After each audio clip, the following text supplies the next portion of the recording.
Have you ever had the experience where it feels that there isn't enough? Maybe there's not enough food, or there's not enough money, or there's not enough time, or there's not enough love. Maybe there have been times where you feel that you don't have enough respect. Thank you, Rodney Dangerfield.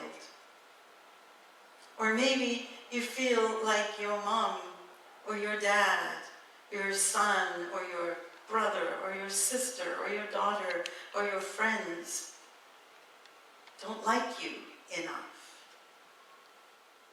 This idea of enough can be quite painful. It can lead us to feelings of loneliness, a feeling of helplessness and powerlessness. And sometimes it's hard to know what to do with those feelings when we're in the middle of experiencing them.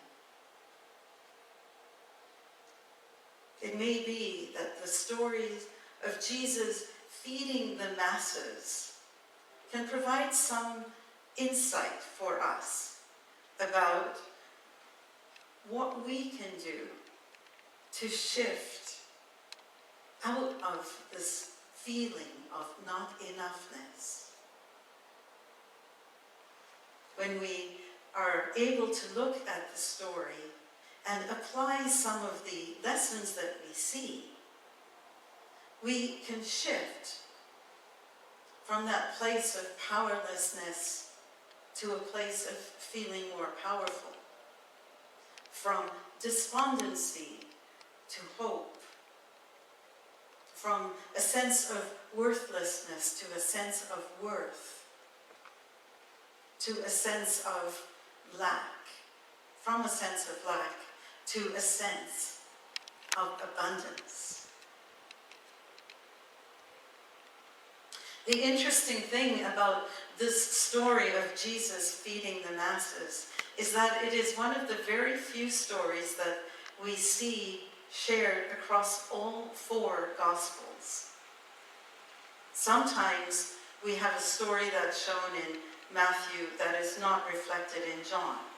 And so when we find a story that is shared in all four Gospels, it's worthy of our attention, because clearly the writers of those Gospels felt that this story had some significance.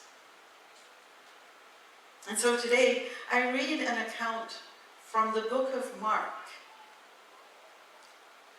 As we know with any story, when you have more than one storyteller, you'll find that there are slight differences in the story. We let that go and find the gist, the nuggets of truth that are consistent in those stories.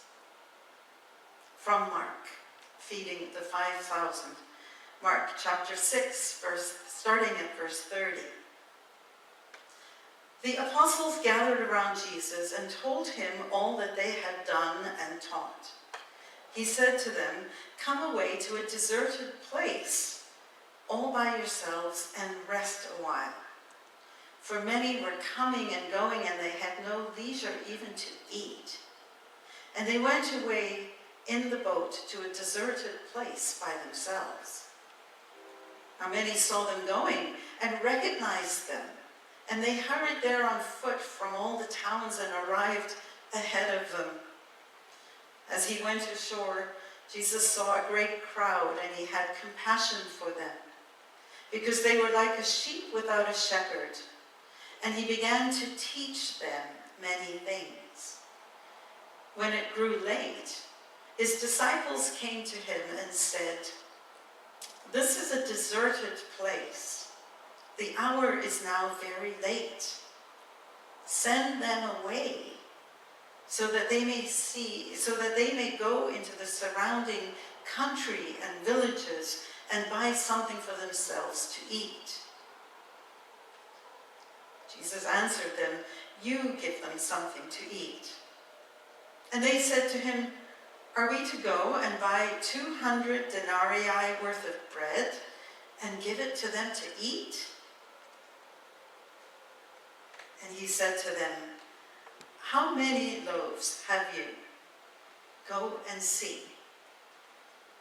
When they had found out, they said, 5 and 2 fish. Then he ordered them to get all the people to sit down in groups on the green grass. So they sat down in groups of hundreds and 50s. Taking the 5 loaves and the 2 fish, he looked up to heaven, blessed and broke the loaves, and gave them to his disciples to set before the people. And he divided the 2 fish among them all. And all ate and were filled. And they took up 12 baskets full of broken pieces and of fish. Those who had eaten the loaves numbered 5,000 men. That's the story as written in the Gospel of Mark. And perhaps before we delve into a little bit more of a review about what we see and what it can mean, it's helpful to know a little bit about the context of this story. This happens in the very end, towards the end of Jesus' 3-year ministry. He has sent his disciples to nearby towns, and they have been spreading the message of Jesus. And they've been healing people.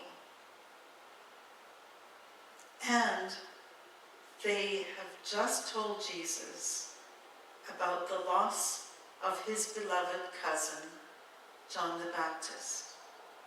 Immediately prior to this story, the disciples have recovered the body of John the Baptist and buried him, and then come to tell Jesus that Herod had beheaded his cousin. Don't have to tell you how upsetting that must have been for Jesus. And so he, with his disciples, says, "Come away. Let's take some time. Let's rest." And then what we see in the story is that the people have heard about the disciples, and they've heard about Jesus, and they recognize them. And they cut them off at the post. As my mom would say, they pick them at the post. And so they anticipate where Jesus and the disciples are going to go, and they get there first, and they're waiting on the shores and in the meadows, waiting for Jesus and the disciples. And then Jesus ministers to them. Then we see that, just as happens at some events, that we start to realize that it's getting late, getting to be supper time. Now what are we going to do? And what Jesus tells people to do is what gives us insight into what we can do when we are in that place where it's getting late and we're feeling hungry and we're experiencing lack. So we look at the lessons and how we can apply them to how we interact with our outer world, with the people that we interact with every day, as well as how we interact innerly with ourselves. One of the themes that we see in all of the Gospels is this recognition that Jesus was tired. And he had the patience to minister to the people anyway. So we start there. We start with the idea of Jesus being exhausted.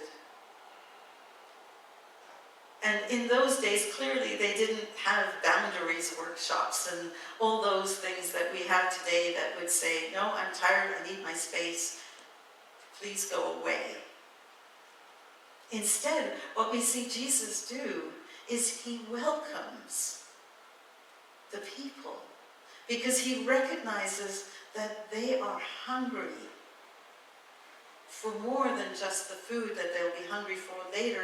Right now, they are just hungry for him, for the message that he has. We see his patience. We see his compassion. And it helps us to have some question for ourselves, like, where am I impatient? When I am tired, am I impatient? Or can I have compassion for the children who might be demanding my attention? Or my spouse who might be demanding my attention? Can I stretch myself enough to be compassionate and have patience, even in the face of my own fatigue?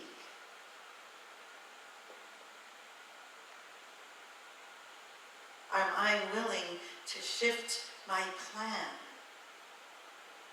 Maybe I had planned to have a nap on the couch. Am I willing to shift my plan because of a need that is greater than me?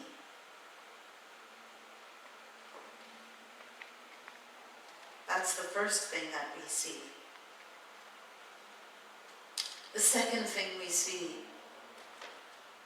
is that Jesus acknowledges that there's a need. He didn't say, oh, well, they shouldn't be hungry. He didn't minimize the fact that people needed food. He didn't minimize the need. And all too often, I think, for us, we tend to minimize that need.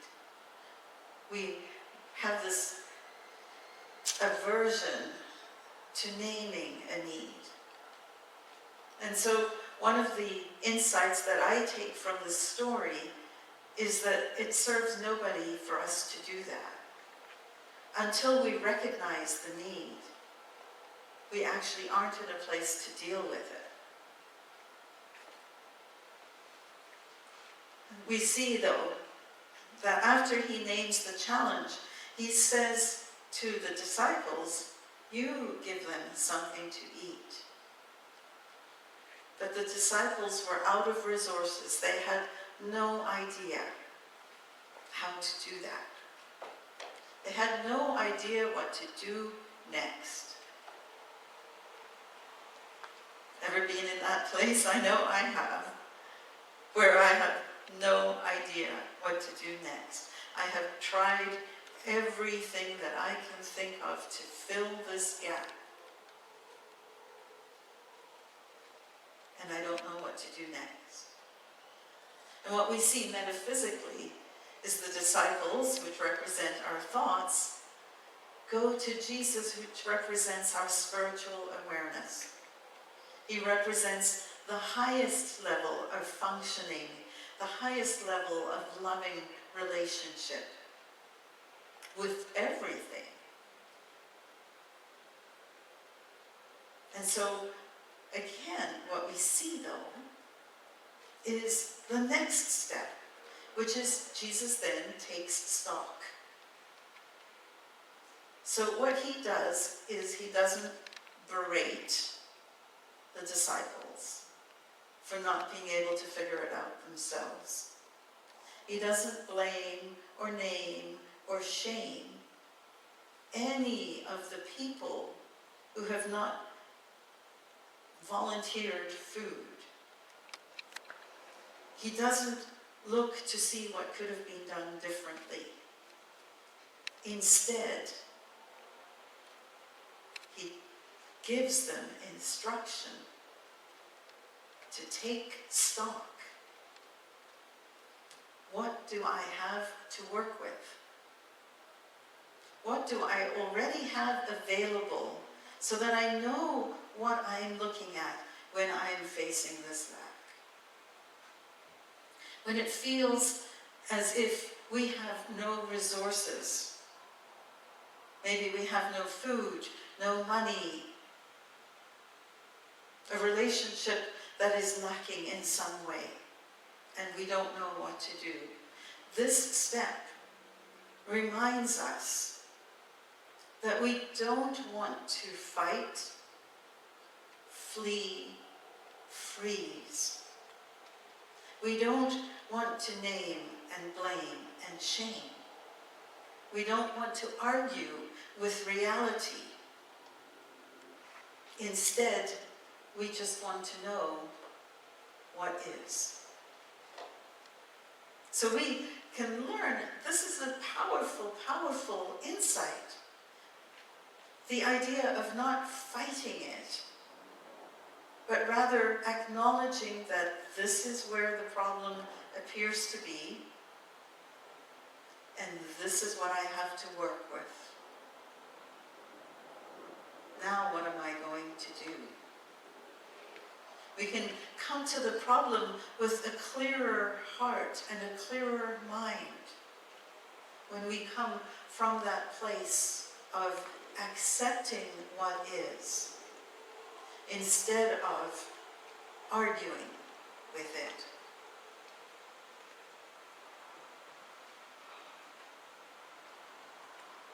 Then he takes the bread, he takes the fishes, and he looks up and blesses it. Looking up means raising our awareness, looking at things from a higher level. Blessing implies seeing the good and being grateful for what we already have. Praising what we already have, praising the good instead of focusing on the negative. Have you ever considered how much we have? How much we have to be thankful for? We humans have this natural tendency to focus on the problem, to get involved in the drama of the problem, rather than glorify that which we have, which we could celebrate. Helen Keller is said to have said these words, which I believe were inspired by a Persian poet. Her words are, "I cried because I had no shoes until I met a man who had no feet." We can live in that place of lack, or we can recognize that we have plenty to be grateful for. Helen Keller was the first deaf-blind person to earn a Bachelor of Arts degree. She taught herself to speak. One would look at someone like Helen Keller and say, got nothing to be grateful for. At the age of 18 months, you had an infection that caused you to be blind and to become deaf. What a miserable life you must have. And she focused on the can. what I can do. I mentioned that that poem came from, I mentioned that word, that sentence came from a Persian poet. This is how that sounded. It's from the poet Saadi, who goes under the pen name Musliud Din. And I know I'm not saying that correctly, so my apologies.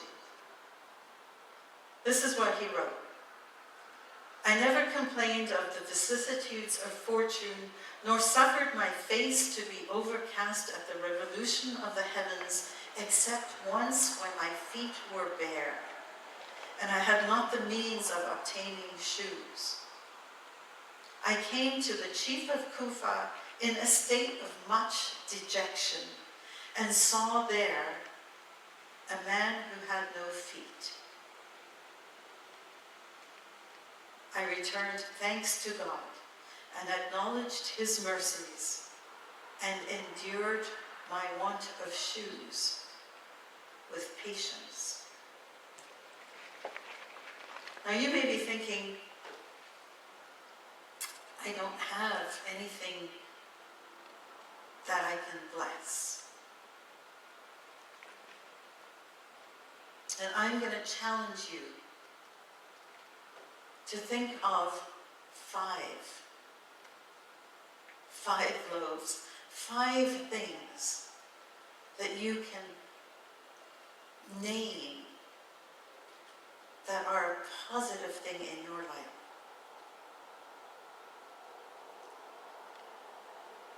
So he blesses, he gives thanks. And then he breaks the bread.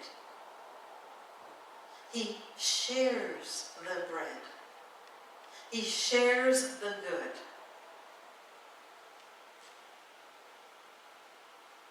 I think if it were me, with a group of 5,000 people, and I had 5 loaves of bread and 2 fishes that were brought to me, I might be tempted to go, what bread?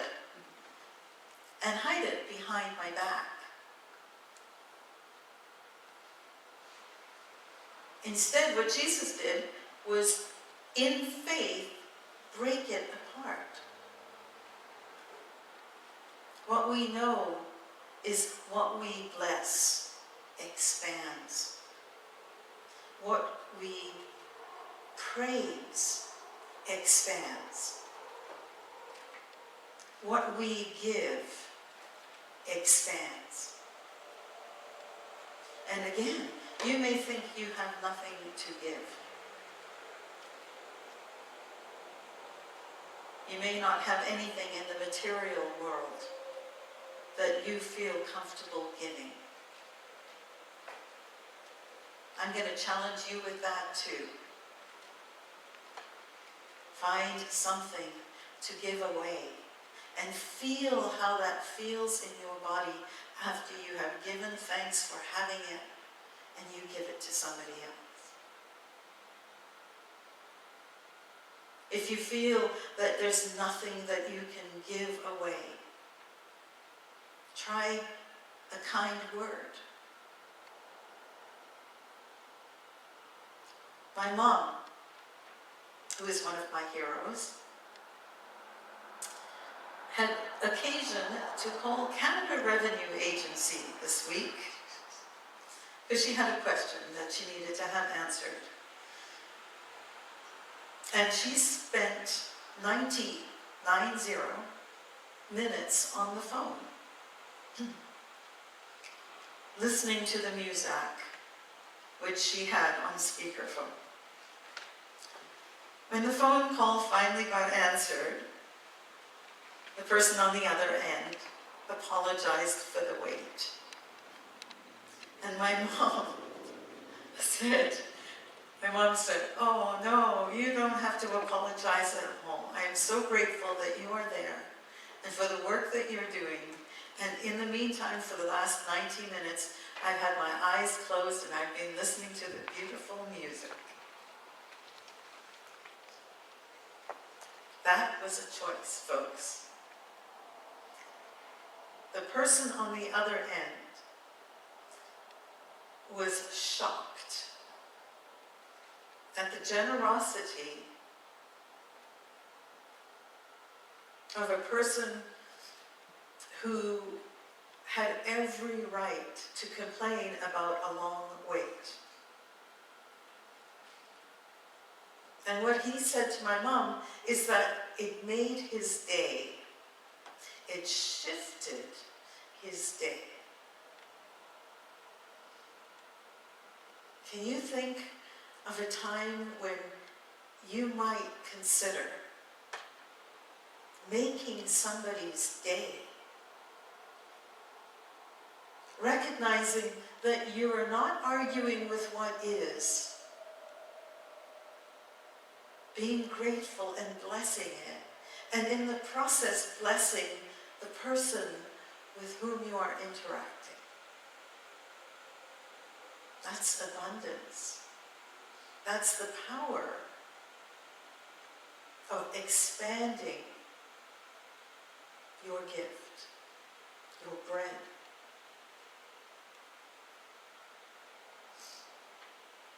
It's also the reason my mom is one of my heroes.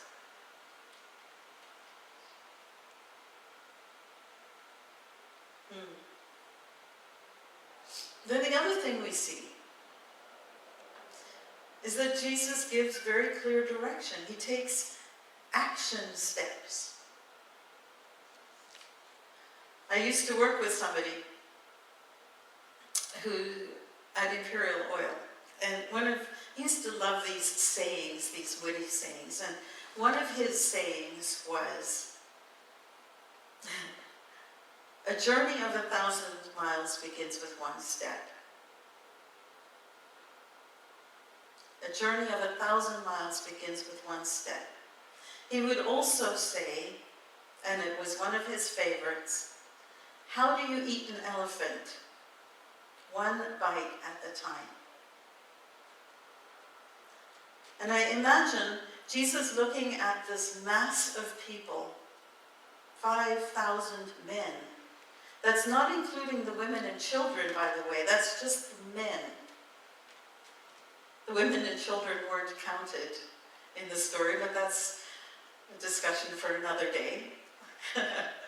However, you look at this 5,000 and you think, oh my goodness, how am I going to handle this? The answer is break it down into smaller, more manageable chunks. It's a wise action step to make people go into smaller groups so that now we have something that we can deal with. Of course, there's some psychology involved in that as well, which is amazing when you think about it. Because if you know anything to do with numbers, you know that after a certain point, the number has no meaning in terms of human connection. 5,000 people, you can't get a handle on the human connection. But if you have a group of 50 people sitting in a circle, you can make eye contact with them. All of a sudden, these are people, not a mass. So moving people into a group was not just, a small group, was not just a way of managing the task. It was a way of humanizing the task. And my guess is that just as I put that proverbial bread behind my back, that when 5,000 people were asked if they had any food, they all went, "Who, me? No, I don't have any. I don't have any, no." Just like at the beginning of the pandemic, remember? When things were starting to shut down and everybody started to panic and they ran out and they bought toilet paper en masse and they bought hand sanitizer en masse And even though there was enough to go around, because everybody hoarded, some people went without. Getting people into groups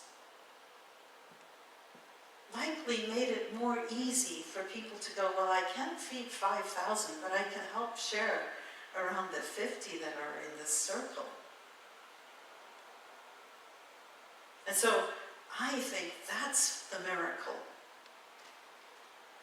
It's the recognition that we have enough to share if we could but recognize who we are sharing with. That it's not an abstract number. It is my brother, my sister, my friend, my family.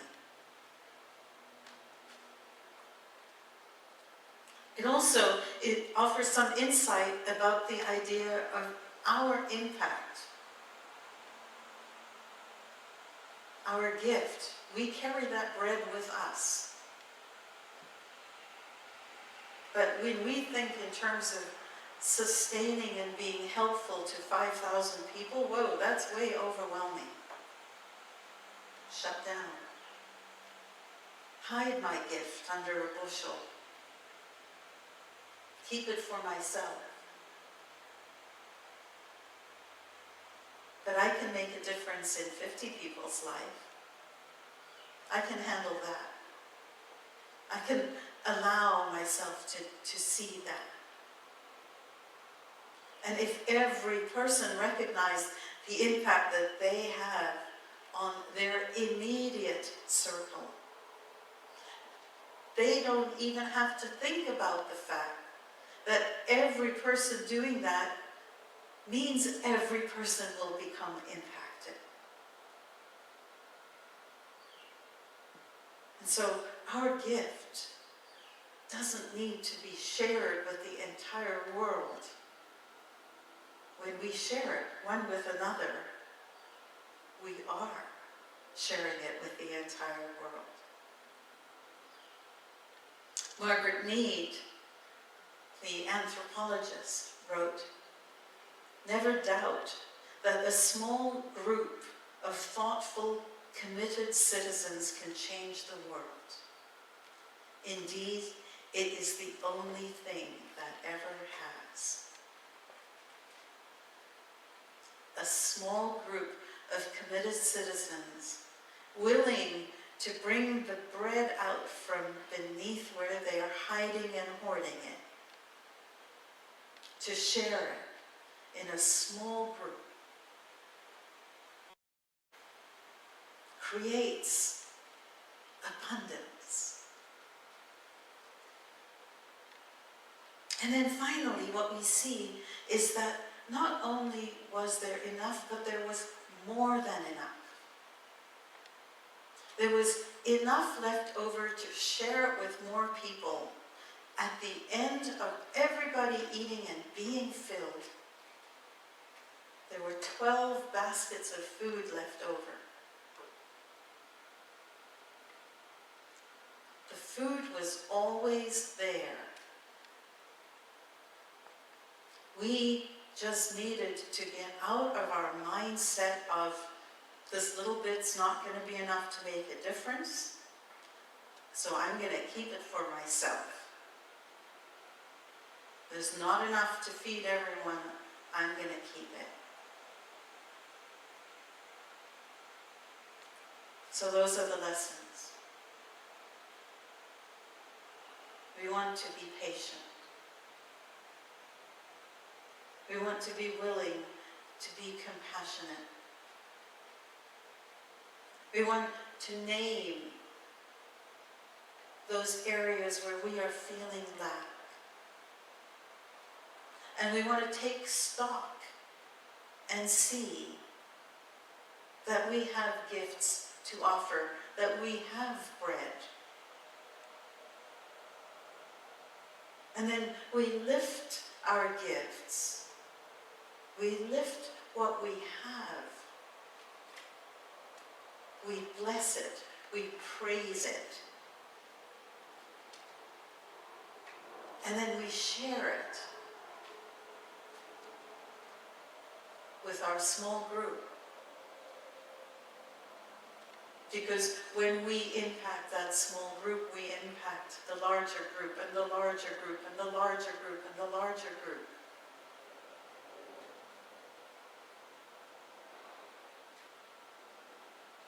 And then we enjoy the abundance of recognizing that there is more than enough. So I invite you to take this into a time of quiet reflection with me.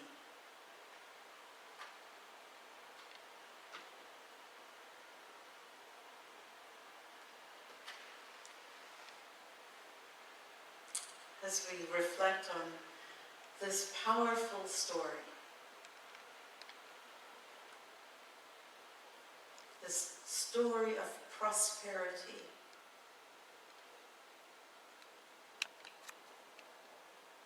we ask ourselves, where am I not showing compassion? Where can I be more patient?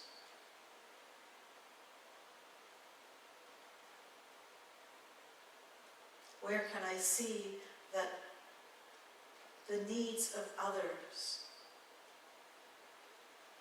may at times supersede my desire?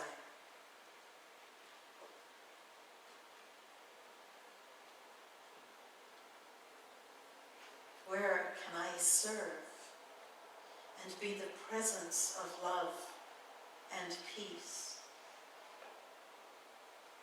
even when I am feeling tired?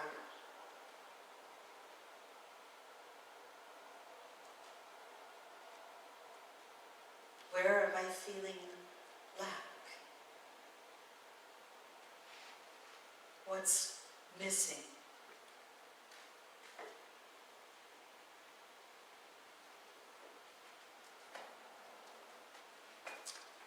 And what do I have to be grateful for?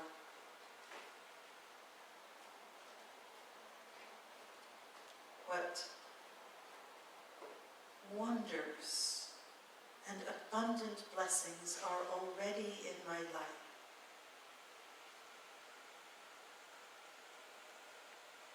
Let me choose to focus on those blessings.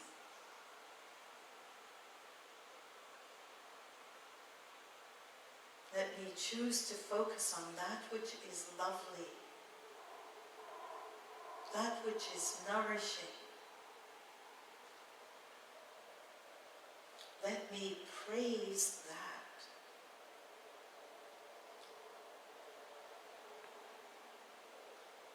Knowing that as I praise, I expand.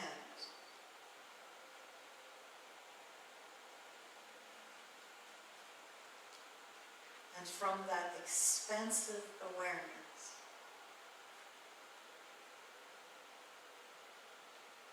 I choose to break open and give.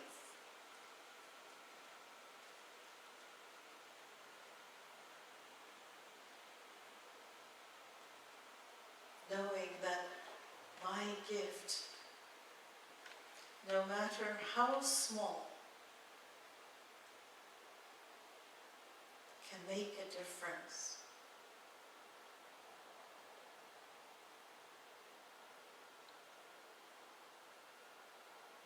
Where can I make a difference?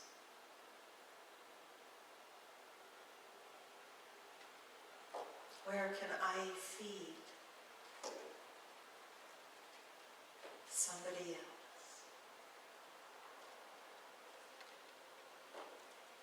And as we recognize the unlimited